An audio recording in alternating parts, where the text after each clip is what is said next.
opponents just to score points. Now, with concerns over a possible breach of the rules in some quarters, the new Electoral Act is sufficient to address any lapses that might arise from the process. Tonight, Tuesday Live will examine the ways campaigns should go to minimize tension and promote decency in the system. But first, let's get to see this report by political correspondent Abubakar Akwanga. September 28, a significant moment in 2023 election calendar designed by the Independent National Electoral Commission for the commencement of Presidential National Assembly campaigns. And the podium will answer the call of politicians across the length and breadth of the country with focus on what political parties and their candidates have to offer to Nigerians for the next 4 years.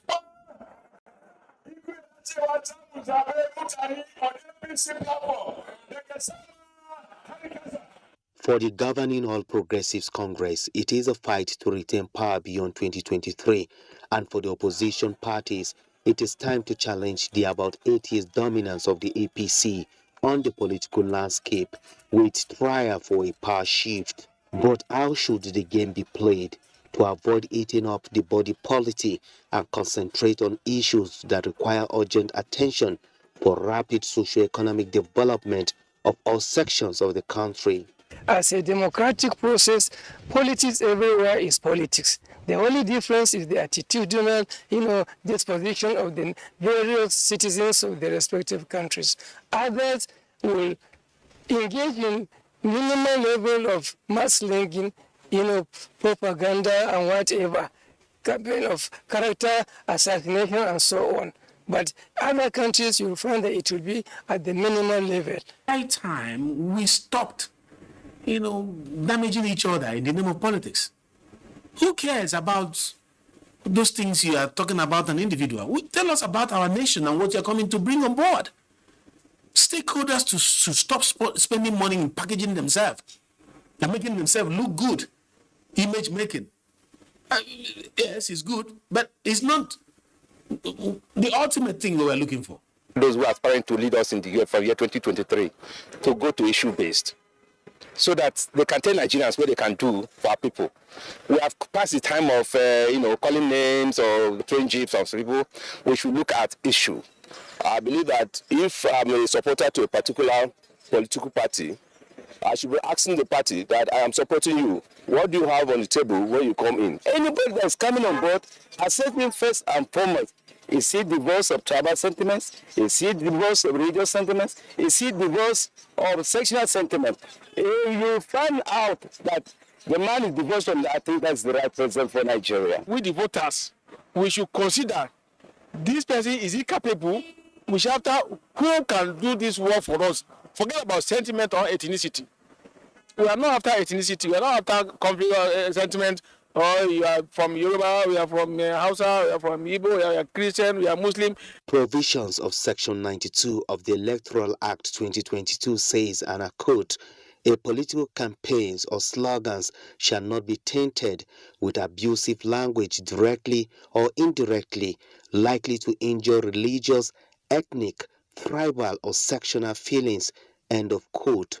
Guiding to us against the idea of campaign that should not have abusive languages, innuendos, slogans that are aimed at tarnishing the other person's image. How conversant are politicians with this section of the Act, and what are some of the measures put in place by political parties to display maturity, decency, and sportsmanship during and after campaigns and elections? These and other questions will be answered on NTA flagship program Tuesday Live. In Abuja, Abubakar Akwanga. And that report sets the tone for tonight's discussion. Later on in the course of the program, we'll remind you about certain procedures. That's when you can join in the discussion in the studio, because at that time we'll have the phone lines on. But for now, let's introduce our guests. We'd like to welcome to this program Cletus Obun is a former lawmaker and media consultant. Thanks for joining us. Thanks for having me. We're also joined tonight by Yabagi Yusuf Sani. He's the national chairman of the Interparty Advisory Council. Good to have you join us tonight. Thank you, Senator Toba. Thank you for having me.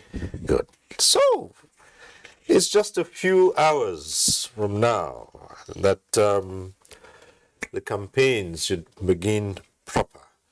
And it will also be just about 51 days before the electorate will go to the polls. So let's start with you. How prepared are you for the campaigns ahead? Well, I think as prepared as one can ever be, because the Nigerian project is a very serious one. The challenge is a very huge one, and the readiness of the political parties, and by extension the candidates, is something that I can guarantee that Nigerians will have a decent, very matured, issue-based campaign this time around. And I say this because we've come a long way, in this political exercise of, asking people to vote for a candidate to take on the most important job, in the country, because that is number one citizen you're talking about. I'm talking about the presidential election, which is the first one that will come before you have governorship elections. So those that are that will be crisscrossing the length and breadth of Nigeria, are individuals that have internalized, the goal of moving this country forward. And the issue of mudslinging, some offensive words and things like that we witnessed before this time, you will still find it, but not to the extent that it will upset, the entire system. Why am I saying so? Politics is about exchange of ideas. It's a market of competition of ideas, where you now sell your idea to the electorate, and the electorate, from what you say and what they perceive of you, and perhaps your track record, will now convince some of them to say, okay, let me vote for this person. I said there will be some instances where the expression that some of the actors may use may sound offensive. But when you look at even the so-called developed democracies, America, since our own system is tied along, the American system, the elections, people say certain things, and it is not taken out of context, really. It is not taken personal, because it's about, like I said, people expressing themselves and then trying to get the best of the other. But if you look at our situation in Nigeria today, where we're coming from, the individuals that are coming out today understand the fact that the situation is already very precarious. I'm saying this because at IPAC, that's Interparty Advisory Council, we have interactions, discussions around how do we ensure that we do not in any way add to the already tense situation that we have in the country. Because, like we all know, if anything should go wrong with this project, political parties and politicians are the biggest losers. Were the first casualties, that will be consumed, by anything that may upset democratic project. So to that extent, it is not only for the sake of ensuring that we have a progressive, environment whereby economic progress, unity, peace, security, and other things that you require for a nation, to grow, especially a nation like Nigeria, where everything you require is there. What is lacking today, as we have witnessed, is the issue of leadership.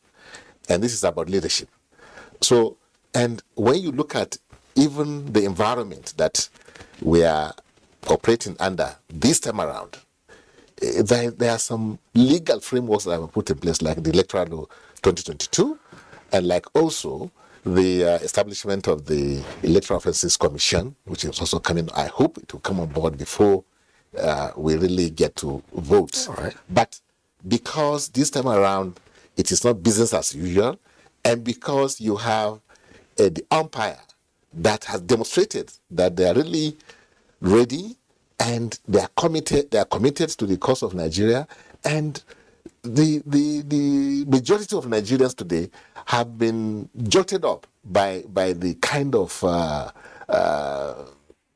governance that they are seeing, and the result of some kind of incompetence, and the fact that the issue of all those dichotomies like religion, region, and ethnicity that we talk about, may not really play a major role in decision that most of the electors may now, especially now that you have the youth, have woken up and they are showing a lot of passion, a lot of, you sound very optimistic to that use these things will their work votes smoothly this time. to ensure that this country is taking the right path. Right. You sound so optimistic that things will go along the right path this time. Obviously, you have been working behind the scenes to ensure that. Well, let's come to Cletus Obun and say, put the same question. In just a few hours, the campaigns proper will begin. What are your thoughts on that? And going by what has been happening, what do you think we're waking up to from tomorrow? Now, I see Nigeria floating in the ocean of democracy and the youth getting into a state of renaissance, some kind of revivalism, in which the entire country will erupt in one orgy of celebrative and celebration of democracy.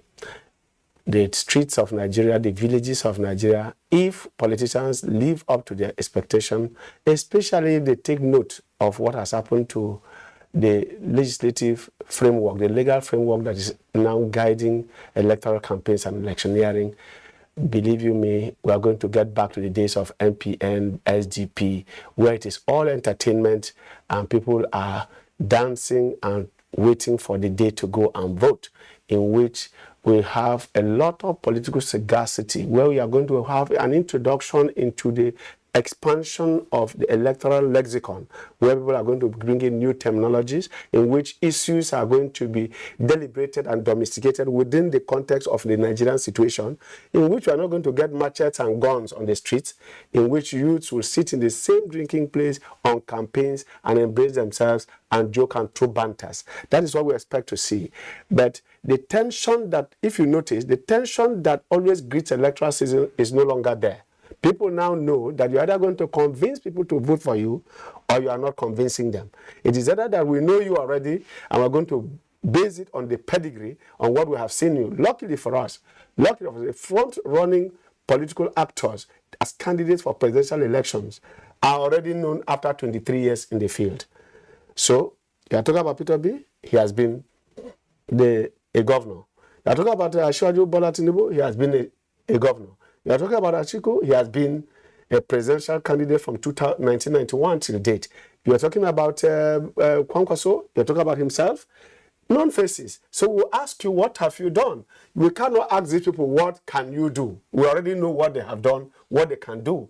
If they are going to change their sports, Leopards want to change their sports because there's rain, because there's a new season of consciousness among the Nigerian youth and electorate, because the laws are now stringent and make it impossible for you to carry ballot boxes and run away.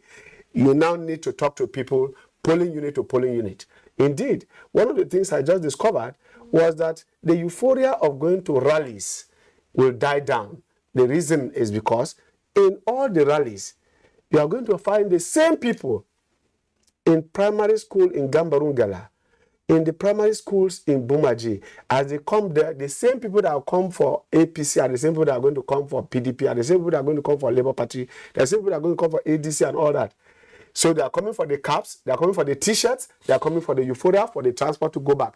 What will count is what they are going to showcase as the promise and the hope of the electorate. And like I said, the consciousness is now very high. My worry is that we must now be prepared to get enforcement of our laws. For example, the commission to deal with electoral offences have to be in place fast enough before the conclusion of elections, so that people take direct responsibility and vicarious responsibility for the actions and inactions of their supporters. If in an entertainment game like football and sports and other such things, the fans of a particular club's misconduct is visited on the club by way of fine and sometimes banishing and sometimes red carding of even coaches for conduct likely to disrupt the game and bring disrepute to the game, why would the one that deals with the life of an entire nation, an entire people, the destiny of people, how can you take it with such levity? That you go for a campaign, there is a stampede, there is shooting, and people are dying, and you come back and recontest and preside and sit on top of the blood of those people that were killed in your campaigns and pretend that you are a leader. And you think you're going to, some of these things affect us and we don't seem to take cognizance of them. We must now bring everybody to know that there are consequences for actions in which our laws will be such that any person who goes during his campaign and any incident takes the life of anybody or injury, he can be banished for a period, 10 years, 15 years, banish the person. The party loses that candidate, and by the next election, you discover that parties will on their own be calling conferences and talk shops to deal with their candidates and warn them about the consequences of going to. But if you go and do the normal thing and people go, I've seen campaigns in which people die. We have seen that happen. And then we trace the people who do the shooting to a particular candidate or a political party, and there are no consequences. And we proceed as if it is normal.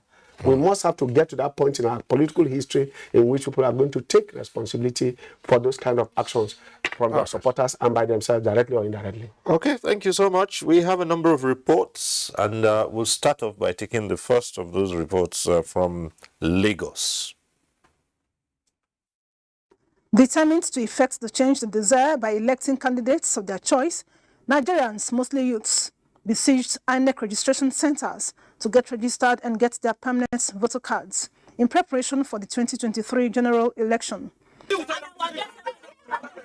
So, as political parties and candidates brace up for the campaigns, what should be their focus? Campaign is not meant for abuses, cursing, fighting, thuggery. No.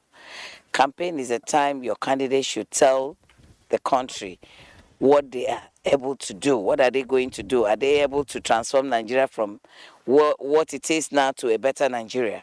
You know, so it's not a time to start abusing another candidate, talking ill about another candidate. No. Throwing words to each other, that will cause a lot of chaos. And you know, everybody now is on the edge, now waiting for a small thing, especially where the country is now. We need to be very, very diplomatic on what we say and very civil. You should focus on what they're going to, how they're going to develop the country, and unity of this country is very key. How to unify the country is very key. These are things I think they should focus on. Ensuring issue-based campaigns, my respondents say, is the way to go, especially when the electorates have high hopes and expectations. Nothing like say fight, carry bottle, do that, fight for the party, fight for this, no. As I want to be engineer, if you people fight now, I will not be engineer. So please, all these politicians, please, I don't want any fights. The police should be on standby, and there should be enough security.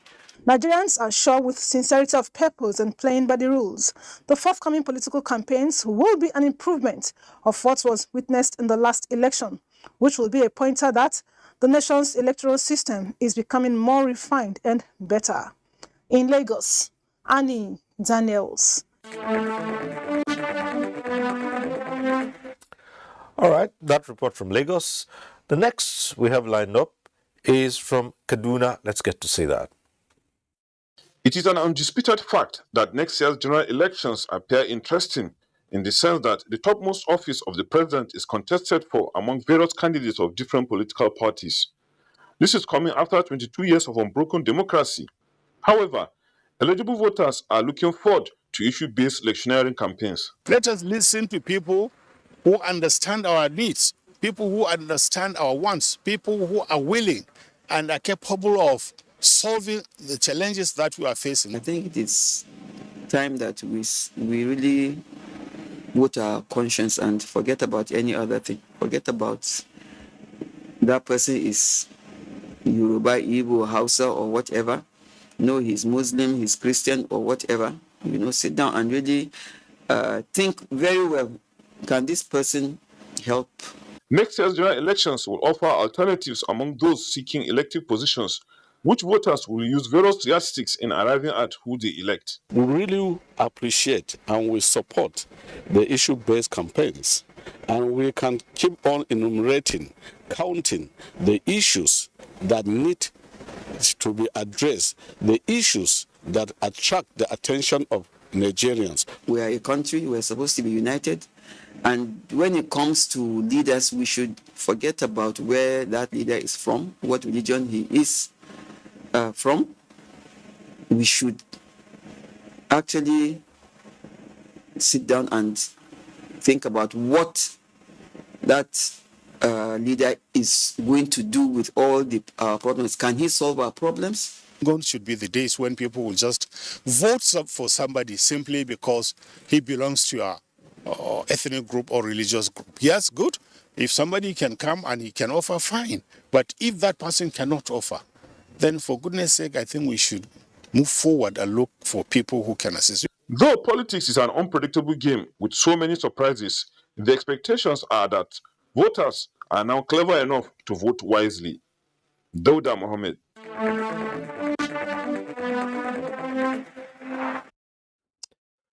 All right. Those reports from Lagos and Kaduna attempted to put the issues in perspective, but the public expects issue-based campaigns, and that's what everyone has been harping on. You think that this time around, the parties have keyed into this need for just issue-based campaigns and not the usual attack on personalities and things like that? Well, I think as a matter of necessity, the candidates and also political parties have keyed into the urgency of really taking this country out of where we are today. People, I'm sure, will be telling you how they're going to solve the problem of inflation, how we're going to grow our GDP, how we're going to ensure that unemployment is brought to an acceptable level. And because Nigeria is of great promise, believe me, as far as leadership is concerned, as far as the greatness of what this country represents is. And Nigerians, like I said, what we're suffering from today is it's the most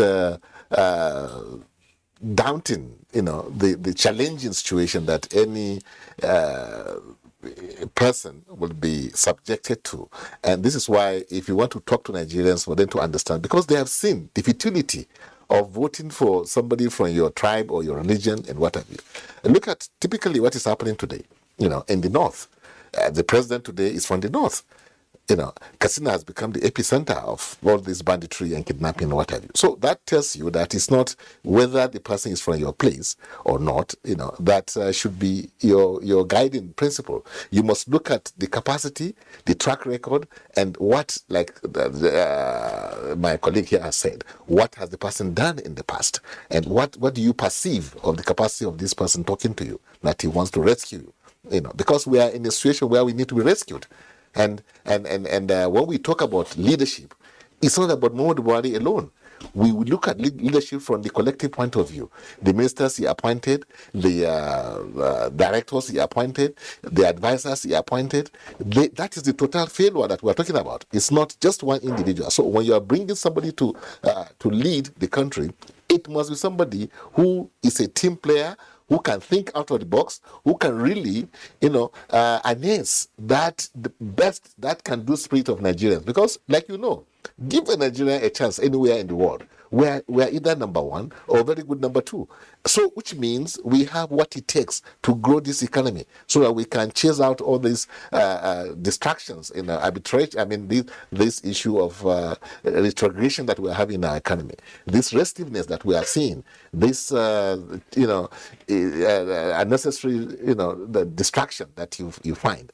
Don't mind the things happening today in some of these big political so-called big political parties, where the organization of even the parties is not something that will impress you yet, as Nigeria. But when the candidates are talking to the people, I'm sure they'll bring about issues that will address the biting scenario of retrogression, that's economic backwardness, lack of jobs, killings, and like I said, banditry. So you have to tell us how you want to solve those problems. Not I will build this, I will do that. No. How do you want to do it? How do you want to key in with the global narratives on climate change, on energy transition, on the fourth industrial revolution, which is going to be driven by information technology? How, as a president, are you going to key? Because you need to key into the global narratives whereby we can be able to attract those things that the world is talking about, so that we can, as a country,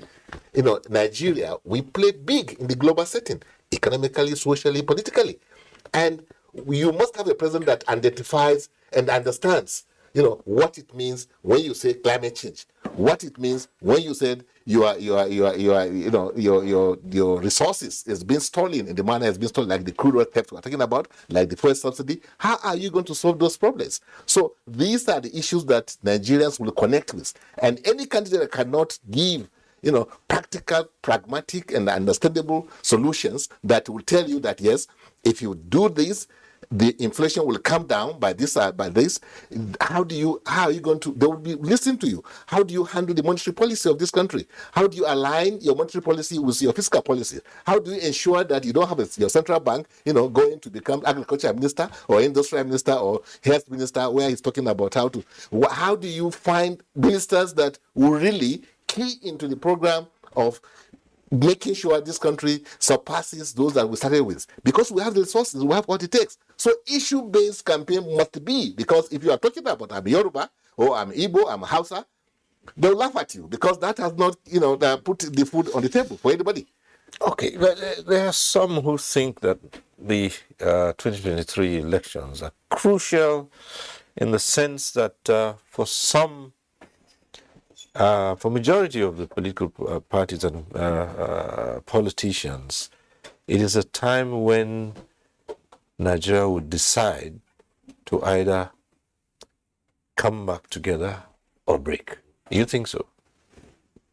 Well, I think this is the tension generated by what I call the bug of social media, which even Donald Trump complained about at the time. But it's a part of life now, and there's nothing. Yes, it is part of. It's not going to go away. We can as well say Ebola is part of us. COVID-19 is part of us. So do we endure that because it is part of us? There must be a cure to all these pandemics of the different kinds, whether they are sociological or epidemiological. But the important thing that I'm trying to say is that because the social media has become part of us, when the newspapers came, they were also banned. Censorship was heavy all over the place, that it took the same dimension. So where we are now is such that the Nigerian political space is directed by the Nigerian political actors. It is the body language, the physical conduct of politicians, their desperation or their calmness. You heard Bola Tinubu the other day say that, I will not join them to throw abuses. We have grown above that. We'd like to see leaders say that and disown and distance themselves and disclaim their supporters who tend to be zealots. They are zealots. They get themselves excessively drugged into believing that if they do not get fighting, their bosses or their actors or those they are supporting or their leaders will not take them serious or will not give them the opportunities of office. Appointments will not come their way, so they must do something extraordinary. If we start promoting cultism, start promoting violence, and start elevating people who have nothing to show except that they are violent, then definitely we are bringing a terrible culture. So my take on the issue of whether or not we are going the right path is clear, that the political actors must dictate the pace and tone, the temperature and the anger or the calmness and the peace with which we need is from the political actors. Once they show that they do not want violence in their campaigns and in their language, violence is not just about carrying machetes and hitting people. It is about the kind of things you say. You don't profile a tribe and say that man is behaving like that because he's a Yoruba man. This man is doing this because he's a Fulani man. And you claim that it is not violence. You don't need to carry a knife after a Fulani man to show that. When you start profiling every of his action, in all our tribes, in all our religions, and that is why I don't agree with some of the terminologies we are introducing into our polity. You tell us about fault lines. What is faulty about a tribe? When you discriminate against a black in America, you say it's racism. When that happens here against an Igbo man, you say it's tribalism. You are dealing with about the issues of segregation and discrimination on the basis of religion, tribe, or language. What is wrong with my language if I speak Boki? What is wrong with you speaking Beriberi language? What is wrong with anybody speaking Igbo anywhere and you say that is a fault line? Because of that, that is why he's being profiled. It is like he said, do you sell a bag of rice different from Jigawa State, from Induse? How much do you sell rice? How much do you sell it in Oka? Do they say because you speak Hausa, the price will change? Does an accident on a bad road affect only houses for Muslims or Christians? Do you say because I'm Fulani, you go to the filling station, the price of petrol will drop for you? Or because you are a Christian or Muslim? It doesn't. So we agree here that whatever quantity of things you throw into the system is what you get back. And what do we mean? Those who are going to rule over or those who are going to govern us, those who are going to represent us as House of Assembly members, senators, and federal House members, and governors and presidents, we are all that we are discussing, and nobody is discussing who the quality of governors we are discussing with. Nobody is discussing who the House of Assembly members are. We have now, in the last two dispensations between 2011, 2015, and 2019, what we have in the state assemblies have been nothing but what Jonathan Swift called a parliament of fowls. They have become mere errand boys for governors. In the National Assembly, we're now seeing a robust National Assembly because there's an admixture of different political parties. Of the 360, you have an admixture of different political parties. So there's a color, there is a direction, there's an ideological standpoint in which the Assembly comes together as a parliament to salvage the country. So if we can do that in the selection process, which is what has to do with our leadership process, leadership recruitment process, it's a very big topic that we must discuss. Let me just expand this further. You talk about high concentration on the office of the president and very little to say about governors and state assemblies, for instance. Why would that be? Because you are running a federal system which is running by default, which is that the true sense of true federalism, fiscal federalism, has not been practiced here. We have now dealt with a subterfuge called a federal system in which states have become mere appendages. The only time you find governors coming together to discuss is how to select senators to come and sit to the president. But they will not allow this. Two is that you are going to have senators who are more aligned to their political parties and their next election than what affects this country. For example, what are we still doing with the oil, the issues of oil theft? Here, the kind of revelations that came from the Senate and House of Reps. What are we doing with a subsidy? Because by 2019, I am a foundation member of APC. By 2014, 2015, we are saying that the language of oil subsidies are now named for fraud. And by 2023, we are still discussing whether or not to have it because of political expediency. We must take ourselves away from this and rise above the next election and think about the next generation. This is where we are today in Nigeria. Any president coming to Nigeria today and discussing fiscal federalism economy is pretending to us. Tell us what you will do to make us safe to carry out economic activities. If you cannot, in the first 4 years, don't do anything, don't build any road, because nobody will pass on the road the way we are going. Nobody will go to any school because the way we are going. You must deal with the issue of security first and foremost and cure it. If you don't cure it, you can't even produce oil from the Niger Delta. That is my place. I know what's happening in the creeks. Now there is calmness. Why is that when we are about to approach election, you don't hear about excessive banditry or oil theft anymore? Why is it so? Because it's election that is more important. Why are we on strike on ASU and we are not discussing that? We are busy discussing the next election, as if this country can proceed without an educational system. We must have to deal with these issues frontally and leave the politics of I must be a ruler, I must be a governor, I must be president. That is where we are now. Again, going by what you say and what Cletus Ogbon has said, going by that, you could also say attention is being given now to issue-based discussions only just because of the elections. No, not really. Okay. Not really, because... Why would you be that optimistic that it wouldn't be just a matter of elections? No, it's not just a matter of elections, because we have seen what is happening to us, immediately after, from 2015 coming to the 2019 elections. We have seen the futility of, going in the direction that has not yielded any results. I mean, the saying is that you can't be doing the same thing the same way and expect different results. So the fact of the matter is that whether election is coming, because of the system of governance which we have, that after every 4 years we have to go back to either renew the mandate or withdraw the mandate for the people that they are given to. So I think the Nigerian nation, in terms of its economy, it's a 24/7 affair. And because, like I said, we play big in the global economic setting. For that reason, you can't have Nigerians to be like an island that no, nothing is happening now, so everybody should just fold his arms and then what am I trying to say? What I'm trying to say is that the people that are coming out to ask for votes, it is not only because they want the position.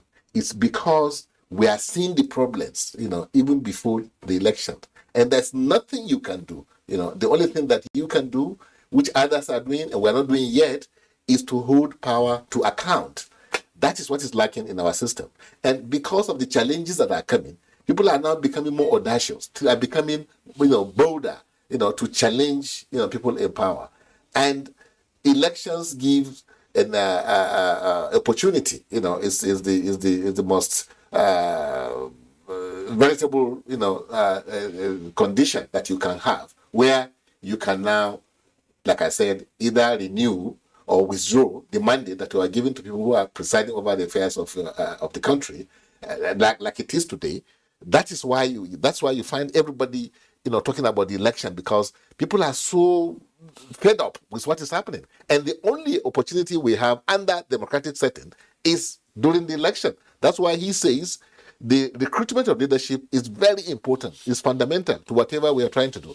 And this is not the time to talk about what we have done as political parties, in the recruitment of leaders. I mean, the exercise that produce those that are going to face the people to give them votes. I believe that maybe enough time should be given to recruitment of leadership, than campaigns, So that's another thing entirely that we want to talk about. Like you said, why is it that only during elections that people are talking about? No. People have been talking about it. They have been lamenting all along. But how do you solve the problems? It's wait for the elections. All right. But I did say that in addition to the studio discussion, we have a number of reports. We'll take another one of those reports at this point. Section 92 of the Electoral Act 2022 deals with the prohibition of certain conducts during political campaigns. One of such prohibited conducts is the tainting of political slogans or campaign with abusive language capable of injuring religious, ethnic, tribal, or sectional feelings. The law also bars the use of abusive, intemperate, slanderous language or innuendos designed to provoke violent reaction or emotions during electioneering. Section 92, subsection 3 also prohibits political campaigns in places designated for religious worship, police station, and public offices. You don't use or find the embers of religion in the name of obtaining or trying to woo supporters to get votes. The essence of political campaign is to talk to the people, sell out your policies and the objectives of your party. Or guiding to us against the idea of campaign that should not have abusive languages, innuendos, slogans that are aimed at tarnishing the other person's image. The use of masquerades during political campaigns, either by a political party or candidate, is also outlawed. Section 93 of the Act also bars political parties and their candidates from the employment or training of any person with the aim of displaying physical force during campaigns. A political party and its candidates should not employ the use of force. And that is why sometimes you know that in some instances you find that some private security guards are used during campaigns. The law doesn't allow that. Electoral Act 2022, which repealed the Electoral Act 2010, is intended to bring sanity and order to the way and manner political campaigns are to take place in Nigeria from the 28th of September when it kickstarts. Sections 92 and 93 of the Electoral Act 2022 also provided appropriate punishments for the contravention of the provisions under the Act. All these provisions, according to the legal practitioners, are geared towards peaceful campaigns. In Abuja, Dele Atumbi. Okay, at this point, we'd like to introduce another of our guests who's just joined us, Larry Issa Onilu, member of the APC 2023 Presidential Campaign Council. Thanks for being with us tonight. My pleasure.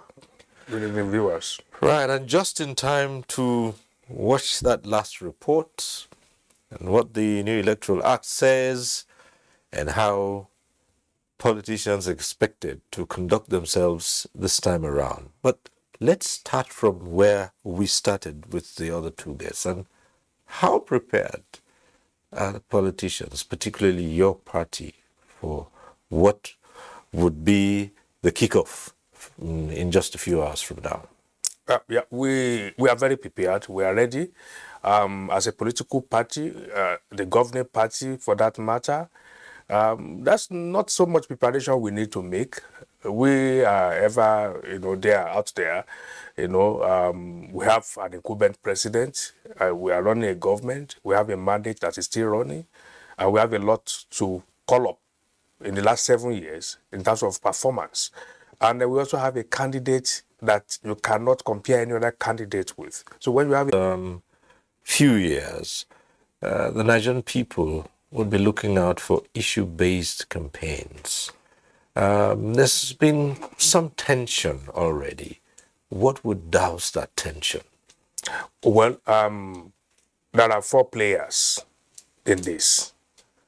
One is the legal framework, and that's the Electoral Act that has spelled out clearly what political party must do in terms of the messages they pass across, in terms of the way they conduct themselves, in terms of the language they use.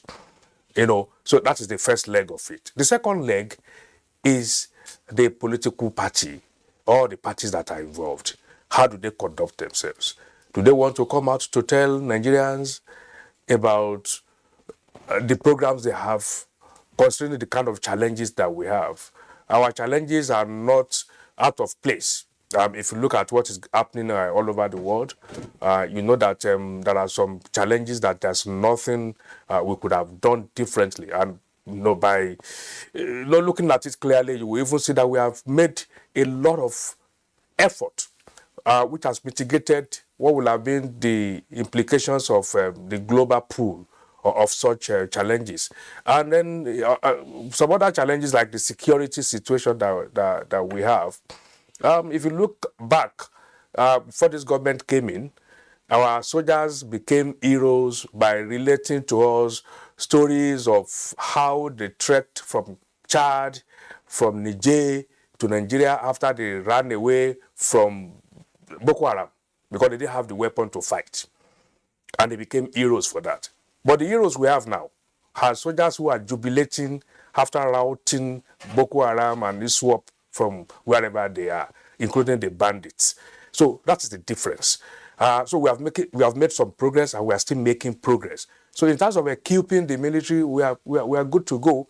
And so for us as a party, APC, we don't have any reason to deploy any other method other than to push forward our programs, our policies, and our promises, and we are not going to participate in any brickbat with any political party. All right. Because it's not in our interest. Right. You might as well say that on the level of the party, but what mechanisms would your party have in place to check likely excesses of your members? Your party can state that this is what we stand for. Yeah, that's but you why might have a member somewhere. Yeah, who would fall out of line. Yeah, that's why I said that I had 4 legs to this.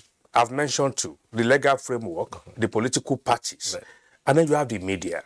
What kind of questions are the media asking people who appear on programs? Are they asking them questions that have to do with what this country require in terms of what it needs to advance? Or are they asking them questions to prod them deliberately into violence? So media has a role to play. Don't forget that the media has the power of framing and anchoring in terms of the way they ask their questions. So what is the agenda the media is setting for this country, for the campaign?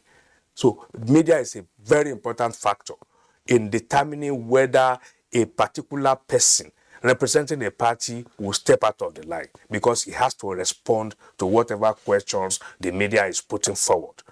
So hopefully the media also will play it too. The 4th leg is the audience itself. This, as we know, as communicators, messages are driven by the audience. It is what they want that you tell them.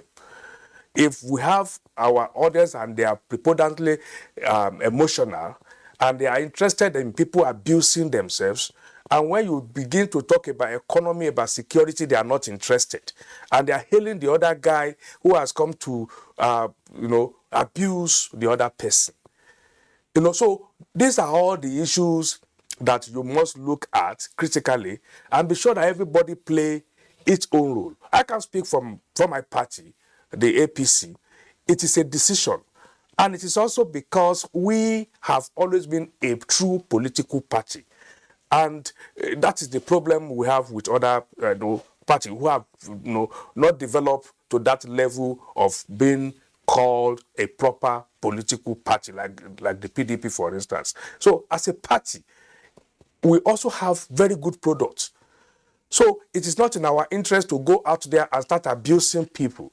That is the same time we need to seize the newspaper space and the airtime we have on the electronics media to project what we have done in the last 7 years, to defend whatever people consider that are not good enough, and be able to offer explanations on what we are going to do, and to be able to tell them and project those qualities of our candidates that are completely unassailable.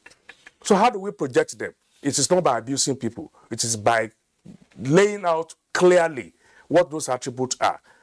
So it is easy for us, and it is also easy for the opposition to avoid that, because when you ask the opposition to come and be decent in its language and things like that, you're preventing the opposition from taking advantage of the governing party. So it is more on the side of the opposition to take a cue from what this country expects, what Nigeria require at this moment. And that is every effort must be put in place to promote peace, to ensure that we don't lead this country into chaos, and that we have a smooth campaign that talks about what people need to know, and that provides solutions to all our challenges, and that lead to a peaceful election and a successful outcome, for all of us. That is what is required.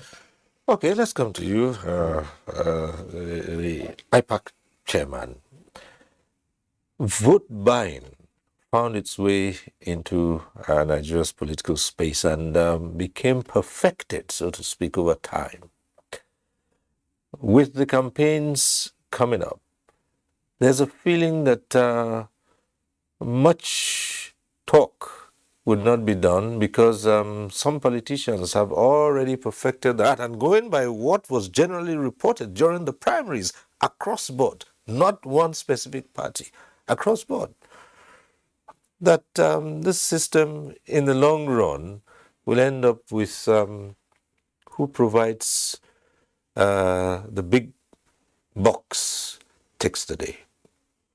Yeah, well, it's our concern really because this is supposed to be a very serious business in terms of not commercializing it, because when you commercialize anything, there's hardly any value of credence of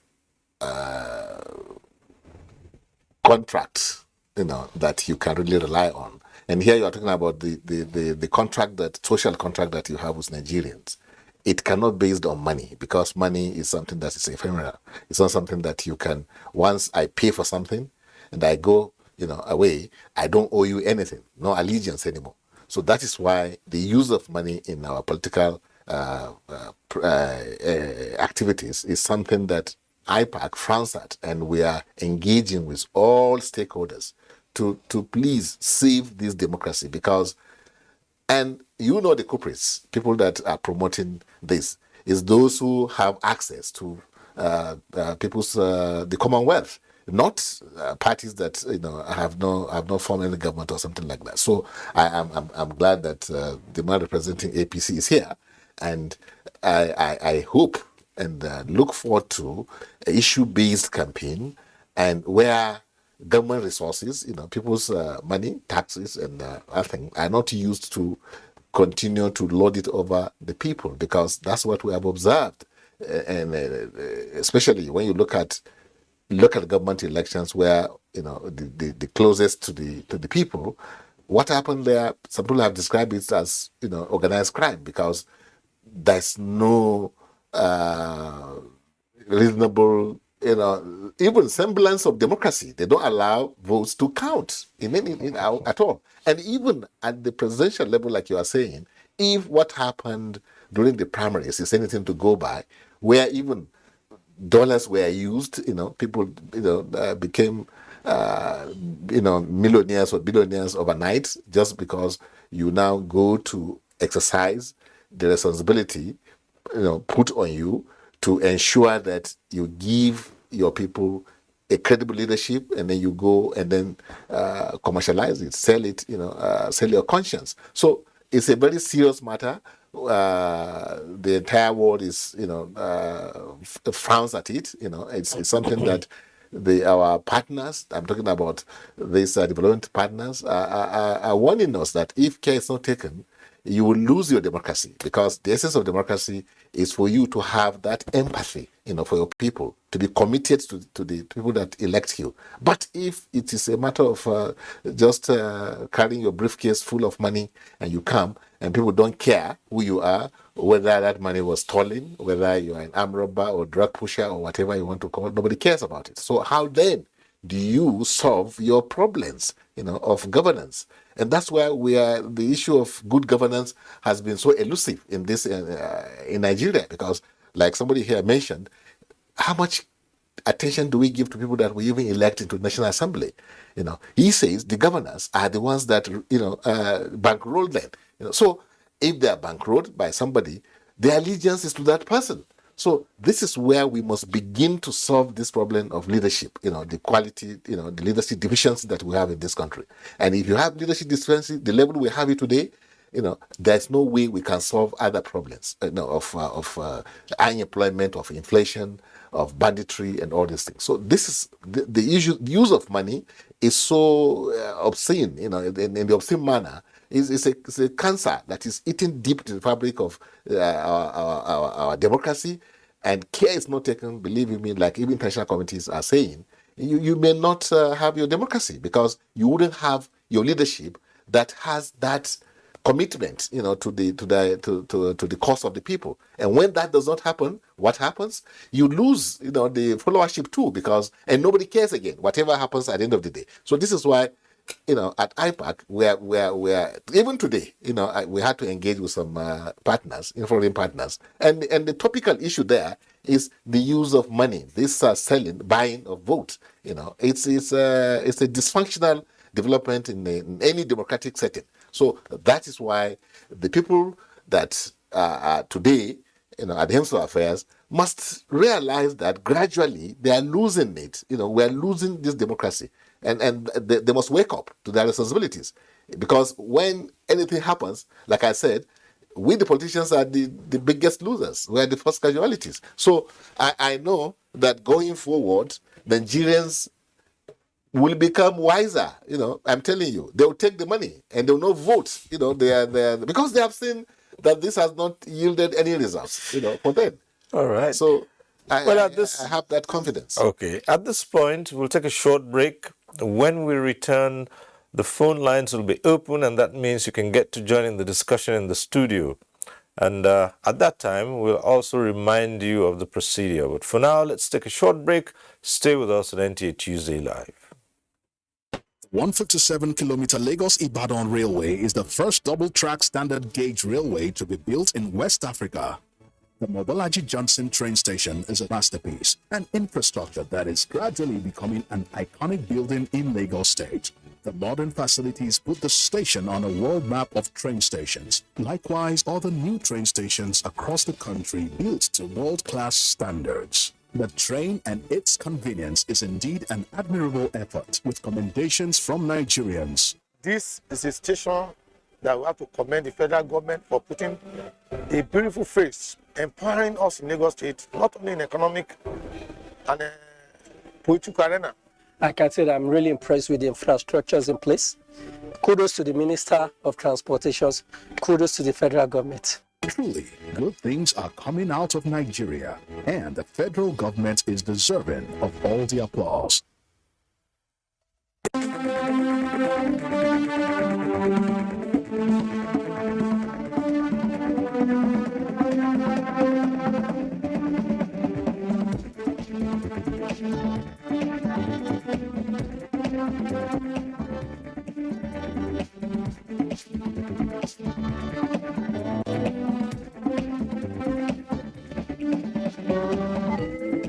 NTA Tuesday Live, a network issue-oriented innovation talk show. Thanks for staying with us. Now, this segment is where the phone lines are opened and you can get to join in the discussion in the studio. But we remind you of this every Tuesday. If you're calling in tonight and your call gets through, do us a favor. Turn down the volume of your TV set. That's the way to avoid the hurlback or the echo. And we also encourage you to go straight to the point. Don't bother too much about the greetings. Just a mere hello would do. And keep it straight to the point, and so others can also get on the platform and air their views. All right, we start off with another in our series of reports, this time from Enugu. In compliance with Section 94, Subsection 1 of the Electoral Act 2022, INEC pronouncements will open the floodgate for presidential and National Assembly campaigns. Ahead of campaigns, the electoral umpire has joined well-meaning Nigerians to call on politicians to focus on issue-based campaigns to complement its efforts at ensuring transparency. Considering the fact that the social media space has been liberalized, which is actually a welcome development, but I think adequate mechanisms should be put in place to ensure that the rights of the candidates and even other citizens are not violated or threatened to be violated in the course of the campaigns being carried out. The Electoral Act gives citizens the right to campaign, but you must do that within the confines of the law. So I think adequate measures will be put in place to ensure that the rights of Nigerians to express themselves within the ambit of the law is protected, while at the same time ensuring that persons who may be active participants in the political process do not resort to illegality in the course of either campaigning or critiquing, either campaigning for their candidates or critiquing their opponent. The concerns of Nigerians are issues that can elevate us from the difficulties we have found ourselves in, from one manner of challenges. What they really demand from those who are aspiring for position is to talk about these issues, how to resolve them. If there is no water, bring up the issue of how you're going to bring water to the people. If there's no guru, figure out how the guru will come. According to respondents, issues of security, however, constitute concerns by the electorate as campaigns commence. Hence, the call on security agencies to bring their expertise to bear, as well as build capacity to nip all security issues in the bud. We're already witnessing a heightened political atmosphere in the country, even as I speak. However, on the part of the government, there are some measures that ordinarily should be put in place to ensure that we have a crisis-free political outing.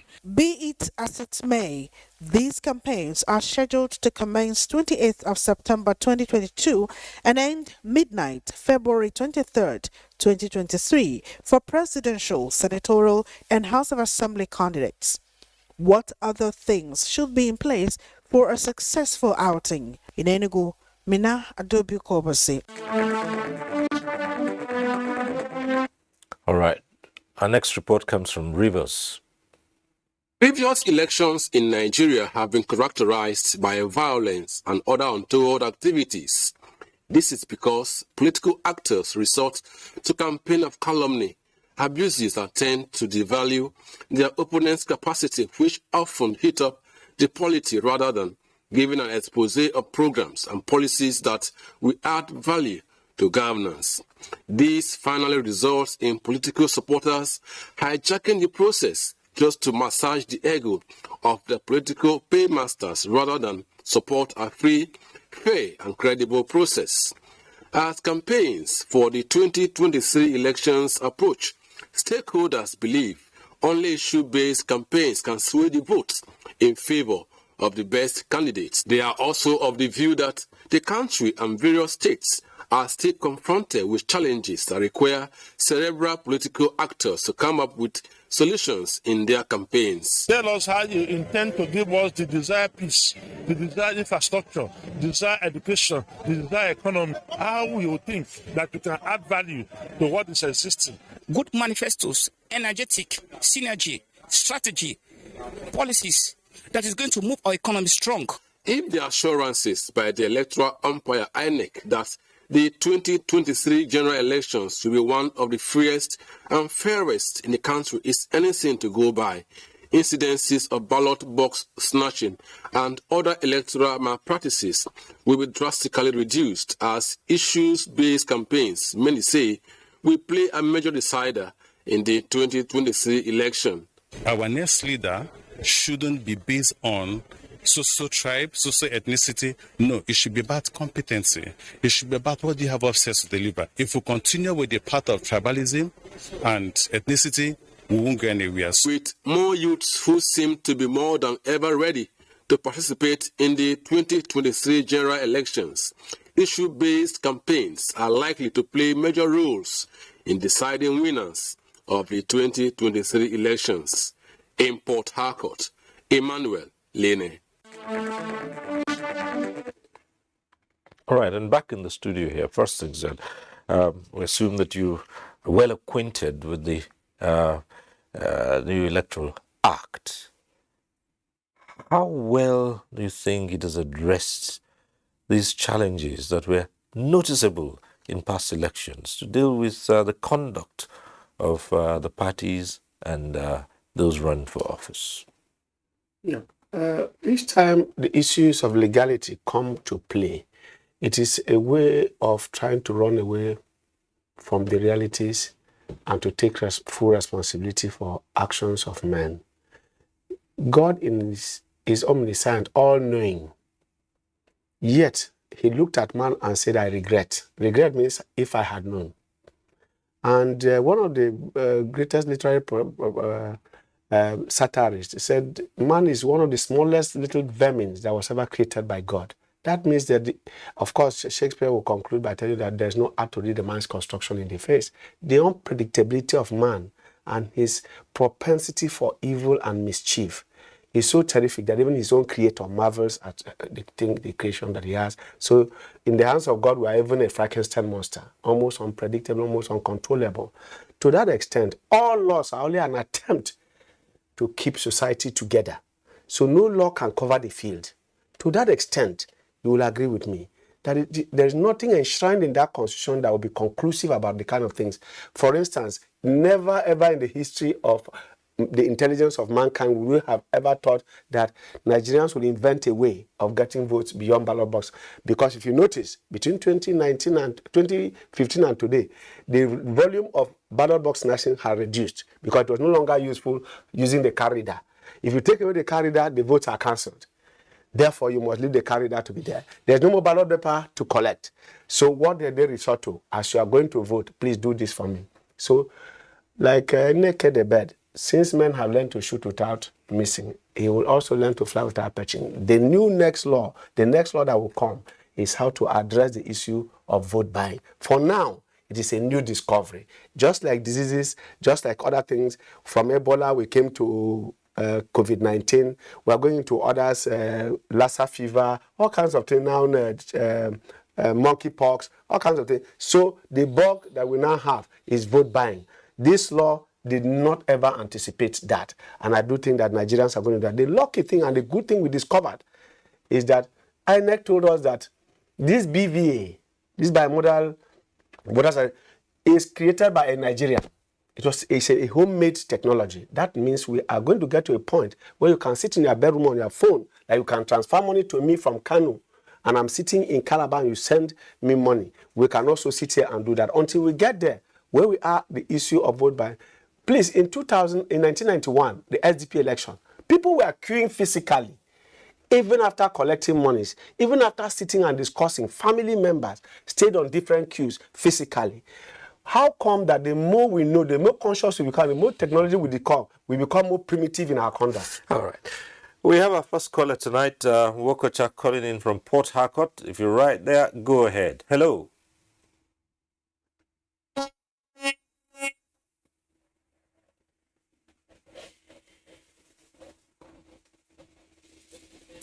Wokocha, you're live. Go ahead.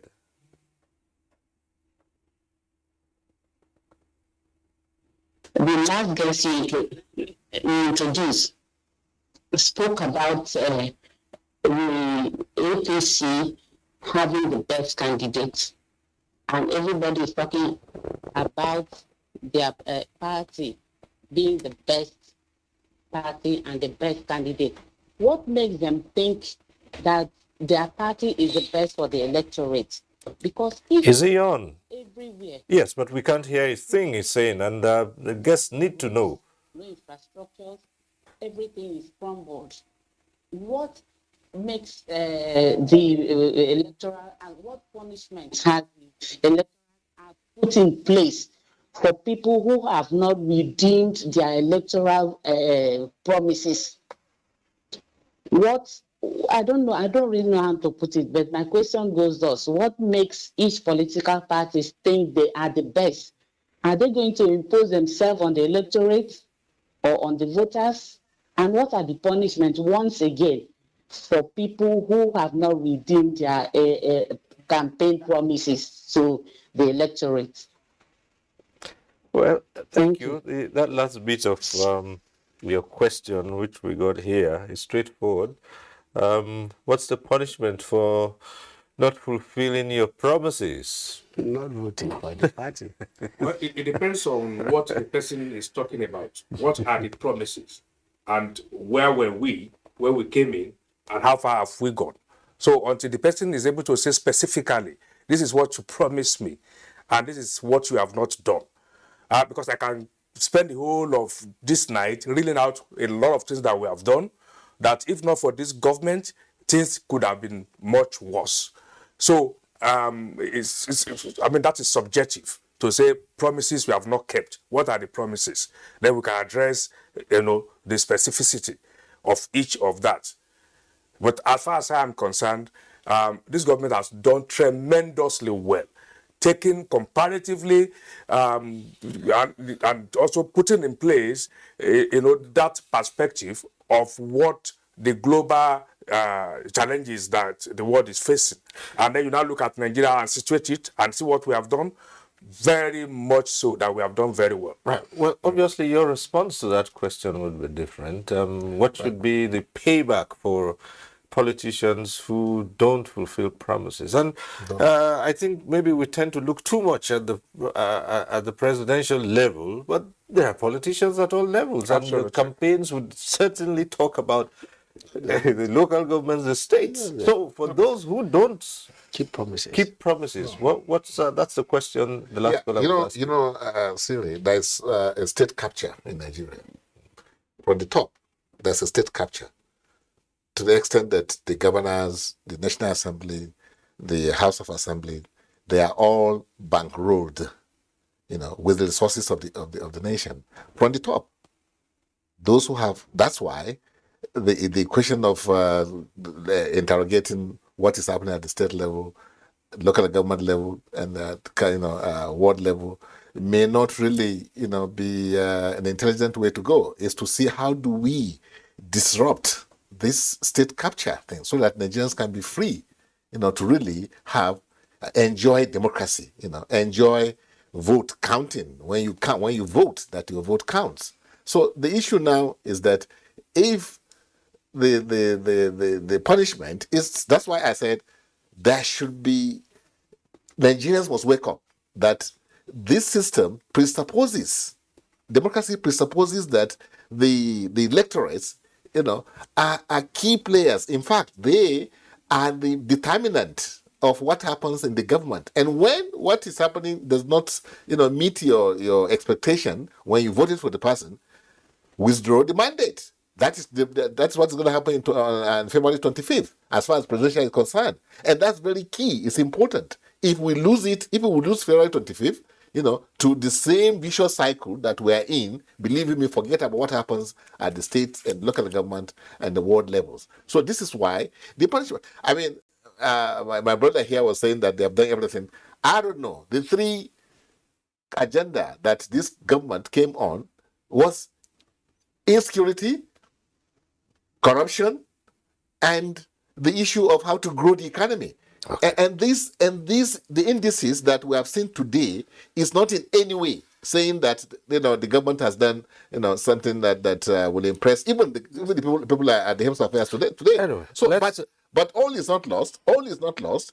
That's why today you have options of other parties that Nigerians can look at. Not all the parties are important, and all the parties to us they matter. But the issue is Nigerians must take their destiny, into their hands by ensuring that you vote, according to your conscience, by what you are saying, where you are seeing happening to you, which you are not happy about. Okay. Nobody says you must vote one way. No, you are not robots. Back to the phones now. We have Mara Bichi. I'm sure I'm not getting that correctly. Perhaps when you come online, you'd introduce yourself. We're calling in from Asaba. Hello.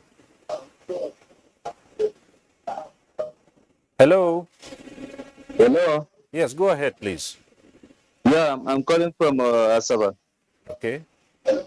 Yeah, I'm not able to. I'm calling from Asaba. Okay, go ahead. I want to contribute something for issue of this political campaign. contribute for the campaign. So what I'm trying to say is that tomorrow campaign will kick off. So what I'm trying to say that I need let the people that involved for this campaign ensure that we have a peace. Hello. Yes, go ahead. So what I need tomorrow, what I mean as campaign is kicking off tomorrow, let there be peace and unity. And INEC should do a free and fair election, a credible election, because the whole world is watching. The whole world is watching for this election. So let this election be transparent election and free and fair. All right. So I don't want something like that. So I need to manipulate this election or something that will happen to this election, because everybody is out for this election, and many people are waiting for tomorrow that campaign will kick off. Okay. And I pray that there will be peace in Nigeria, and even that tomorrow that campaign will kick off, there will be no problem. Everything will go automatically normal. That's what I'm trying to say, that let there be transparent election, free and fair. I don't want anything that manipulates a result or. Okay. All right. Thank you very much. You've stated what you wish for as the campaigns get underway from tomorrow.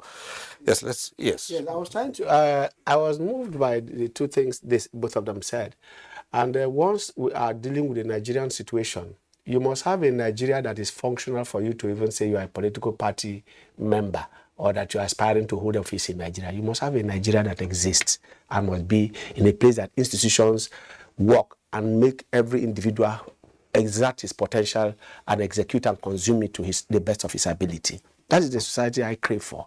To that extent, you will agree that the quality of party leadership you have equal to the quality of candidates you get, and that translates into the quality of governance you are going to get. They are all interrelated. If you misstep one, the rest is gone. If you have a party chairman whose orientation is to bring his lackeys, he will produce a government that will produce commissioners and state house of assembly members and councillors and local government chairmen that are all answerable to him, and therefore he becomes the headmaster and begins to give directives. If you have a chairman, a national chairman, who brings out the quality of candidates in the National Assembly and others that are independent and can contribute and bring value to the table, you are going to have a stable polity. And I can give you several examples. I participated in this sufficiently to know that it is not enough for us to talk ideology in politics, because the man who is talking ideology of PDP today, the next morning he's an APC member. How do you hold him accountable? That type of political migration, so violent, very violent and disruptive, that you can no longer identify and say this is APC and this is. The only thing that has saved APC, and I must give credit to APC, not because I'm a member, but because you will agree that in 2015 as opposition, of all the abuses we got from our candidate, an old man of 72 years, those who are saying that Buhari was 72 years at that time are 78, 76 today and want to contest the same election. So you can see how the tables turn, and that's why we must be consistent in the country. Tomorrow is the beginning of the campaigns. When the time comes, we shall roll out the drums and bring out the facts and the issues. We don't want to start campaigns so we don't break the law. But essentially, my position is simple. When you say you didn't perform, in which area, like he said, but which area also is subjective. Because we used to have flags in local governments in this country. But like I said, I will not go into that. When after tomorrow, when we see the campaign council of our party as it is, and then we know the role we are to play, we will proceed from there and show that we have moved away from the siege mentality in which you go to a market and you just shout Boko Haram and people are scampering all over the place. In this Abuja, the president had to be doing his 1st October celebrations in the villa. He couldn't even come to Eagle Square anymore. That inside this Abuja, Boko Haram members were brought into the city center here by the bypass, and we saw them coming out. When we had a jailbreak, it looked as if it was the worst thing to ever happen. But that was not even a jailbreak. So we are not going to go into that today. By tomorrow, we shall deal with the issues as they are. But I say to you, the quality of leaders you have, from the party level of officials to the candidates you produce and others. Today, what you have is patronage, candidacy by patronage. All right, back to the phones. We have another caller from Port Harcourt. Kanu calling in tonight. Hello. Hello. Go ahead. Good evening. Good evening, Kanu. Go right ahead. Yeah, I'm calling from. But yeah, I want to. Someone will say that the APC government the economic country and the improved of Nigeria. I want to really know from that the economy, this one that the cost of market have doubled 10 times. If you are buying stuff 1,005 before, the market is right now 1,000. Is this comment? Is this the proof? Oh yeah, Kanu. Well, Kanu, I'll encourage you to try and call back. Your line isn't very clear, and we would want you to call back, and hopefully would hear you. The line would be clearer, so we can get to relay your questions to the guests we have here. But just try and call in again. We might just get it right this time. Yes. We have from Yusuf calling in from, Wilson. We have Wilson on the line. Hello, Wilson. Tonight the lines just don't appear that clear. Hello, Wilson. Hello, I'm hearing you. Okay, go ahead. Where are you calling from? Yeah, my own opinion is we should put aside political tribalism.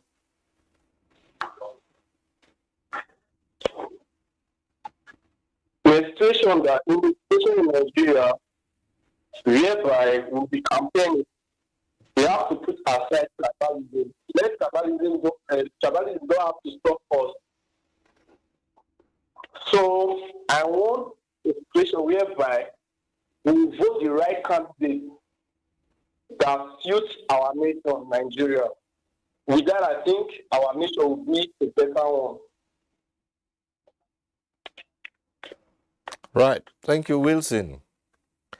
All right, sir.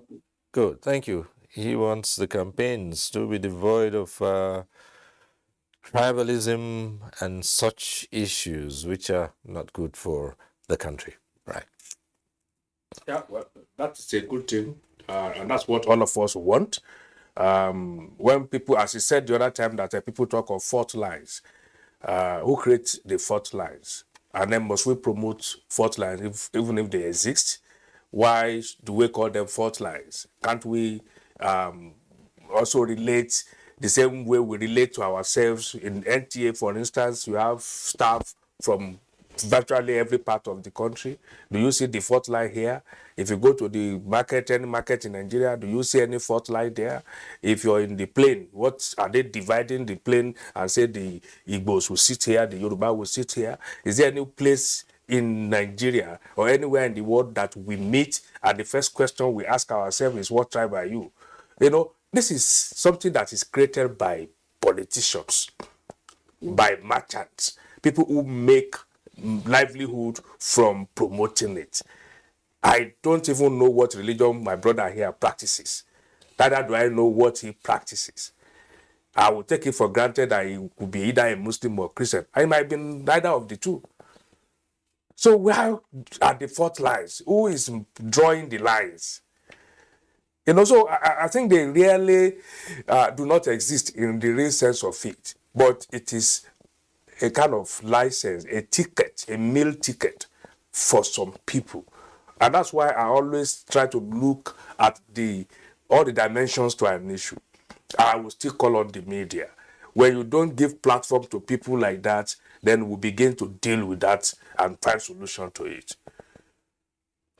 Well, we have the peace committee, and it's become traditional now for parties to go on and sign an accord,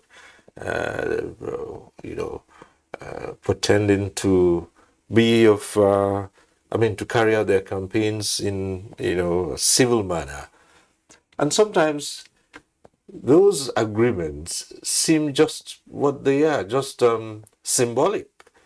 And it's said that no sooner than they put pen to paper, they're out there, and even the provisions. What have you seen this time around, and what can we say might prove to us that it wouldn't be as it used to be? Because all those elections where we had issues, people signed an accord.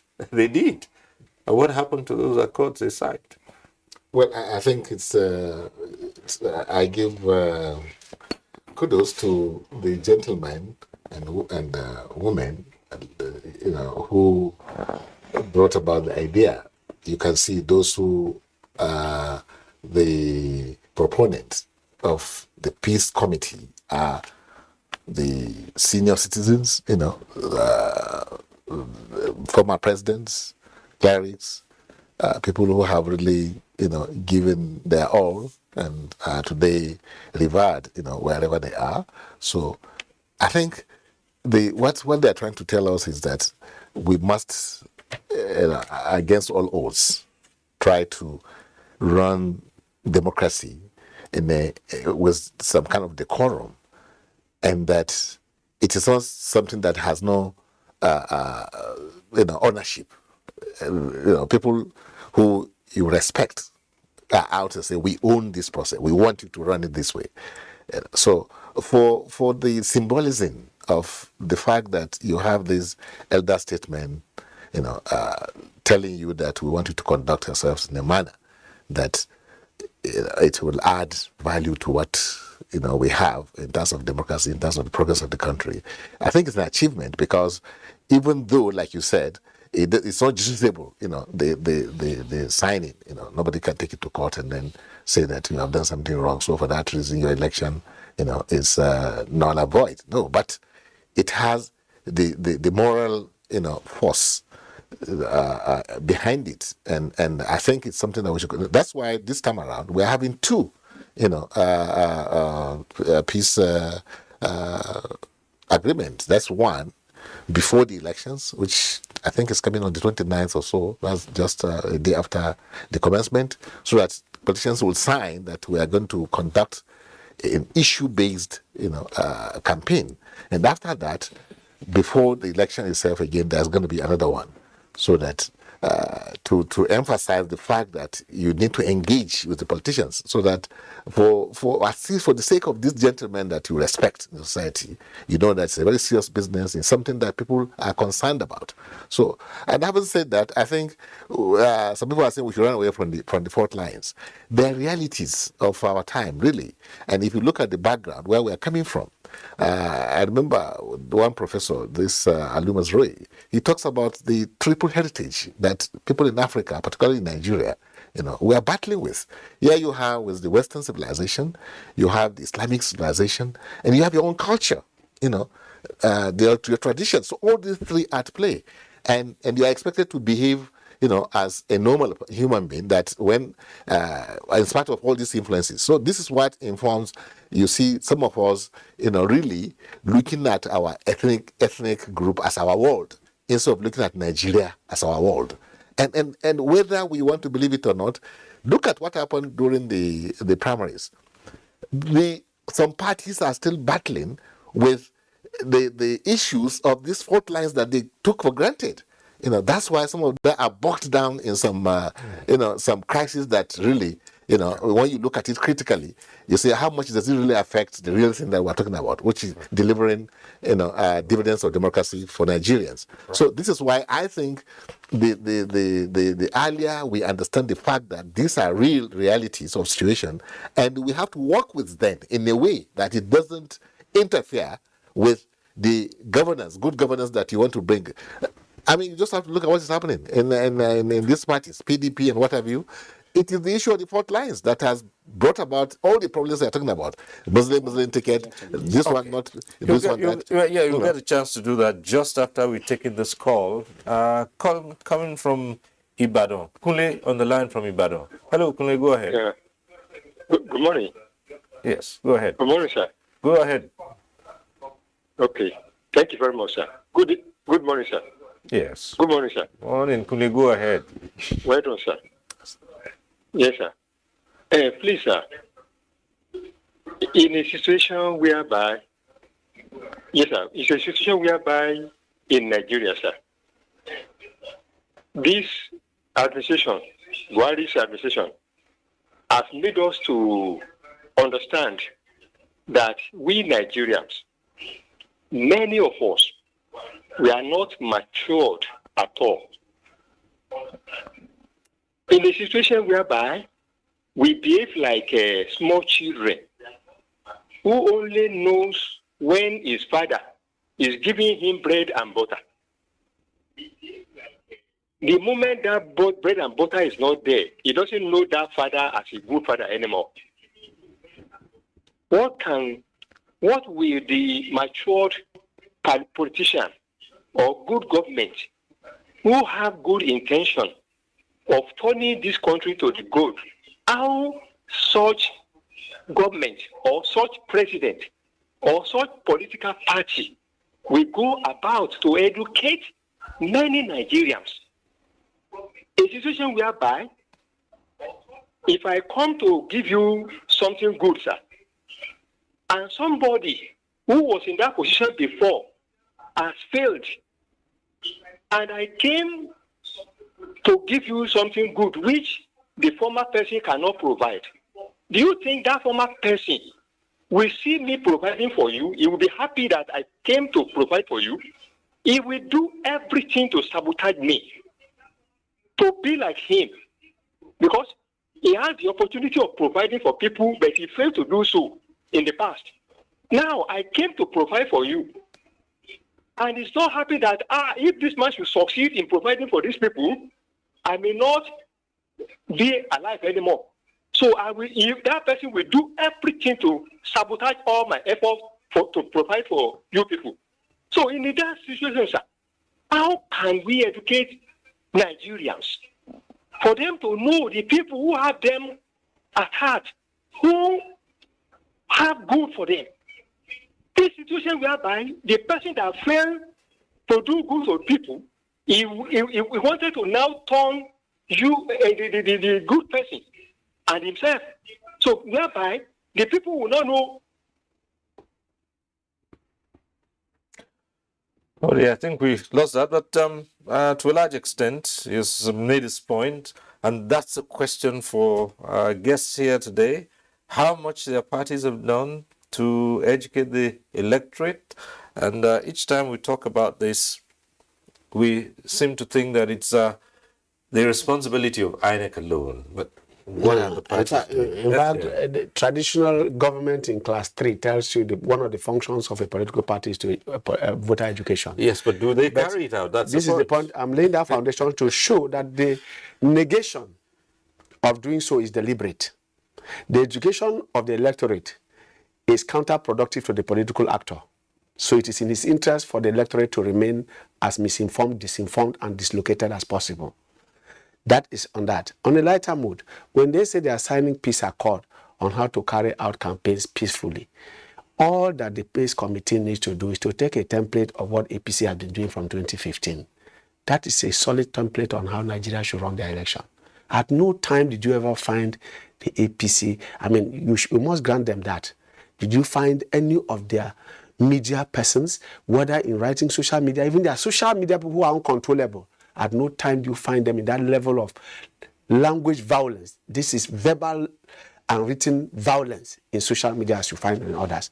But the issue of fault lines again, I find it very vexatious when people begin to pretend that we don't know. When we say practical, what is practical? Why? In fact, I want to know one person from Sokoto to Kano down to Jalingo. Show me one person from northern Nigeria Muslim who is not in Apapa Port. Who runs the Apapa Port? We don't know that they are Fulanis. We don't know their houses. We don't know that they are not from Lagos.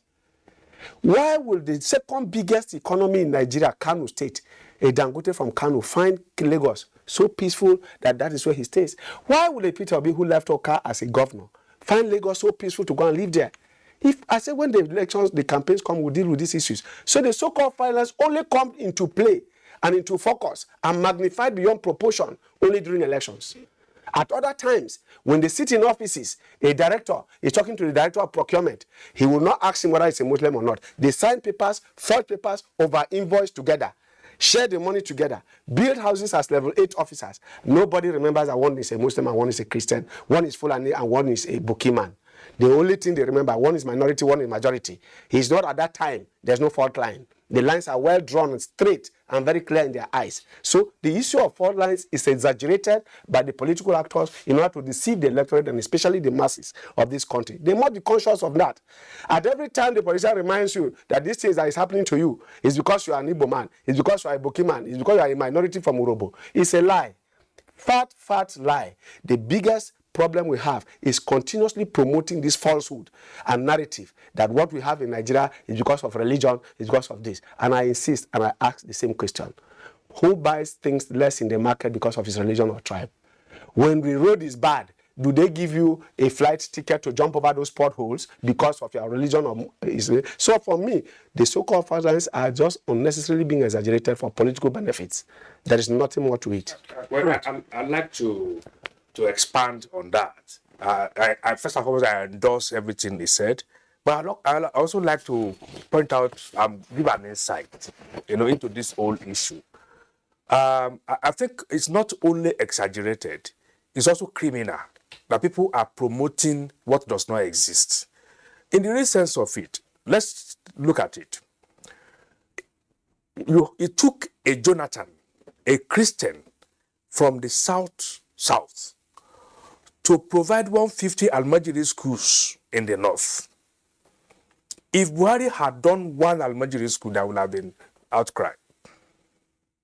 It took a Muslim, a northern Muslim, to give Ompadek, which is today NDDC. It took a northern Muslim to provide 13% derivative that is being enjoyed in the Niger Delta today, mainly Christian communities. It took a northern Muslim for South to have the number of states they have today. So if you begin to look at it, it is even better for you from evidence that your religion, the man who shares the same faith with you is not the one in charge. Because whatever he does, they read meaning to it. So he's been too careful to the extent that he even denies you your rights. So it is a lie. Okay. And we must confront it. It does not exist. Let me say this. Jonathan spent 6 years there. He could not add 1% to the 13% that was given to the South by another Muslim. If he had done so, there would have been an outcry. Because they would say he's favoring his own people. So it's almost a disadvantage to you when you have your person there. That is what we have seen in this country. So, see, Muslim ticket, for instance, for APC, if we look at it critically, the people that should be complaining are Muslims. Because you could see a situation where the two of them will be too careful and invariably deny Muslims what should have been primarily their right. So it is a lie. Nobody should accept it. And whoever is promoting it might also be benefiting from it. On the issue of education of the party supporters, sometimes the leadership can state certain things and certain positions. But in the long run, the supporters and the followers act in another manner. So how much education have parties done and given to their members as we begin to wind down? I think there's a lot parties are doing. And when you compare parties with INEC, you are not being fair because INEC is fully 100% funded by government. Parties are not funded by the government. That is not to say that parties do not have the responsibility to engage in Parties are not funded by government, but Not at parties all. raise hundreds of billions. Well, there are parties and there are parties. You know, so when you are talking about political parties, With the senior parties, you must in the actual sense, now know that there are parties that there are parties. Thank you very much. In that sense. But to what end is it? You know, what is added? See, you know what it has done? It has even made even the federal revenue to start asking parties to pay tax and VAT. You know, because of dysfunctional, nature of that action by those parties that introduce billions and what have you, members to pay. So the point I'm trying to make is that, you see, and that is why perhaps in the electoral law that you have, it has been spelled out that INEC has the responsibility to engage in voter education and the other outreach, activities which parties naturally are supposed to do. But here you have a situation where parties find it difficult to fund the activities, because of the underlying conditions, the economic situation where we find ourselves. People are not even able to pay the fee, the membership fee. They here know that they give money to people to be their members. They don't pay their dues. No. They give them contracts, and those that are giving contracts now will come and buy the what do you call it? Buy the membership card and distribute it free. They'll pay to the party. I know what I'm talking about. So why I'm bringing this up is that people are looking at parties as people that should do some of these things. Yes, we should do it. Yes, but if you're going to put yourself up for elective position, yes, it presupposes that you would want to educate your members, to spread the message to the electorate, Certainly. and it would be your primary aim. I said parties are doing it. Okay. They are doing it, but not at the level that you are. People are saying that parties should have money to do, but parties don't have that kind of money. But there are parties that have that kind of money. We know where the source of money is coming from. So the fact of the matter is that Nigeria must work in the proper way. This democracy must work. We must, like I said, the state capture that is existing in this country must be broken. Because if you don't, believe you me, we'll hardly find it, easy to grow our economy and then chase out poverty, solve our economic problems and not become the poverty center of the world, not to become the almost number 3 or number 1 now, the most terrorized nation in the world, and then have pile up debt that you don't even have a source of funding your budget, but through borrowing. That's danger. That's dangerous to a country like Nigeria. We have resources. We have source of revenue. 95% or 99% of our revenue is being used to pay part of the servicing of the debt. We can't even fully service our debt. We're even borrowing to service debts. So debt upon debt. And you are saying we should go in this direction? No. Something has to give. You were the one who started by telling us that we must put ourselves in a global, on the global stage as well. Exactly. For the first time in 37 years, what is the condition of the United Kingdom today on the economy? Oh, no, don't compare. Wait a moment. If you say we should not compare, yet you are telling us about what is happening. I see Nigeria is living in another world, on another planet. No, but that is not where we are. The point you are making about fundraising for political parties, see the Aminu Kano model. I have sat in opposition for 20 years. Between 2022 and today, until we won elections in 2015, we were unable to win even a State House of Assembly seat. I only won State House of Assembly seat for the first time in 2011. That was the first time. What do? Members levy themselves 100 naira every Sunday. You go to a drink for 200 naira, 300 naira, bring out just 100 naira every Sunday. And what we now do... The environment was not as polluted as it was more perforated. It was not just polluted. Then it was even perforated and polluted. Because poverty... So we are... the poverty then was more. It was systemic corruption. No, they see what is happening. That ensured that... All right, so... What happened was that they were sponsoring poverty. How... PDP financed poverty. No, but how will parties now carry out this education we talk about? In just we're already in. You can levy people. That's Wednesday, because you know that they don't have the means. Wednesday, and so for you, you'd be on the campaign trail And it's also key. What you say may not be what your supporter does. Mhm. What are you going to do in your party to rein in those who don't go the way they should go? Yeah, well, first and foremost, you need to have that capacity to do that. When you talk of a party like APC, you go to every unit, polling unit in this country, you find APC structure there. 10 executives. So whatever signal we send from here gets down to the last man. So we have that capacity to deliver our messages, across board. But the important thing, which he alluded to, is the gradual development of political character. This has been lacking before. Clearly, APC has established itself as a party that is pro-poor, that is progressive, and it is living up to the tenet of progressive politics. Now, every member of APC has subscribed to that particular worldview. And when you become a member, you have that code of conduct. And that's why it appears we have the kind of stability you don't expect. Yeah, but you still, in spite of all of this, you still have the wranglings internally, and you still have people who cross the line. What do you do about those? Yeah, we must begin to know the difference between conflict and crisis. In politics, there will be conflict because interest would sometimes not align.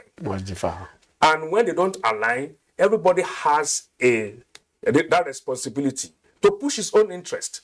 And in the process, there will be conflict.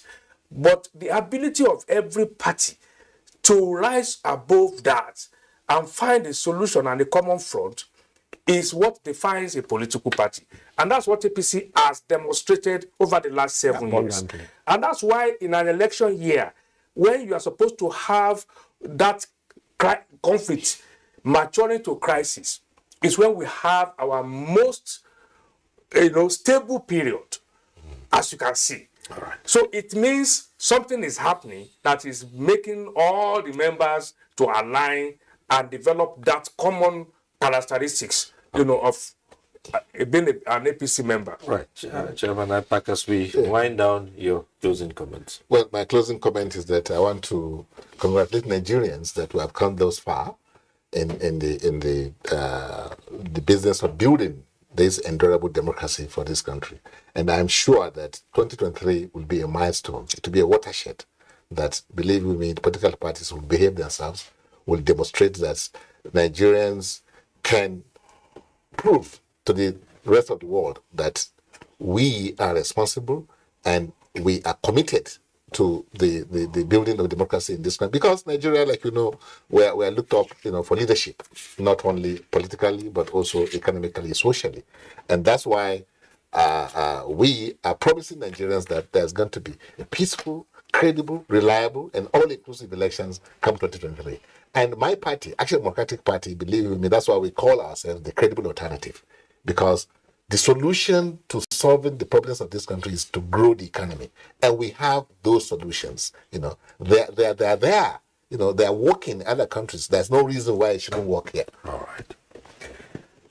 It's been an interesting edition of NTA Tuesday Live. I've been here with Clayton Sobun, a former lawmaker, the media consultant. We'd like to thank you for sharing your thoughts with us. Congratulations, Nigerians, and please use the APC template for making a peaceful election. And we've been here with Yabagi Yusuf Sani, is National Chairman of the Inter-Party Advisory Council, and his party, of course, the ADP.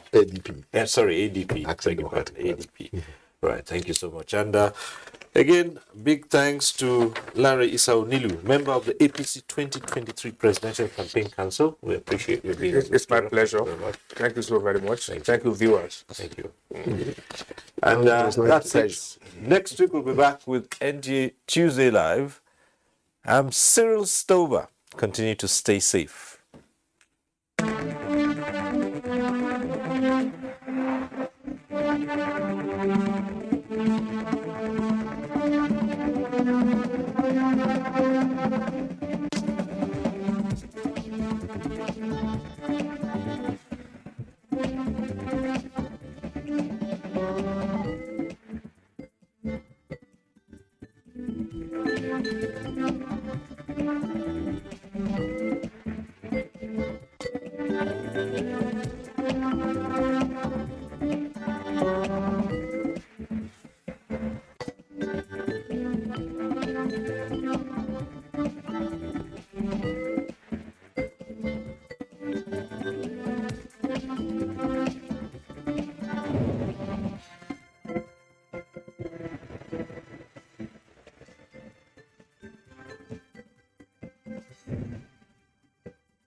Michelle Bachelet once said, "A better democracy is a democracy where women do not only have the right to vote, but to be voted for." Nigeria has nearly 50% population as women who are making great strides in virtually all walks of life, from motherhood to CEOs, but have very poor performance in politics. What is the big elephant obstructing the women in politics? As Nigeria kicks off our 2023 election campaign this week, are we ready and willing to take the bull by the horn and contest even at the apex? The usual obstruction must be turned into promotion, but how? Let's find out together as we discuss women participation in politics this Wednesday, the 28th of September, 2022, only on Conversations on NTA Network. Time, 9 a.m. It's time we change the narrative.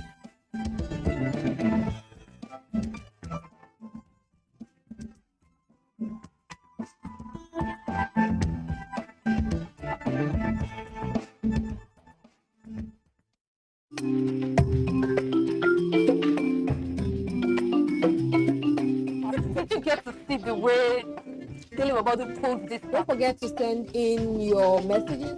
There's a difference between picking, child, and issue. يعطلكوا بأيديكم إلى التهلكة. That is and do more with less people. If we have a better way of addressing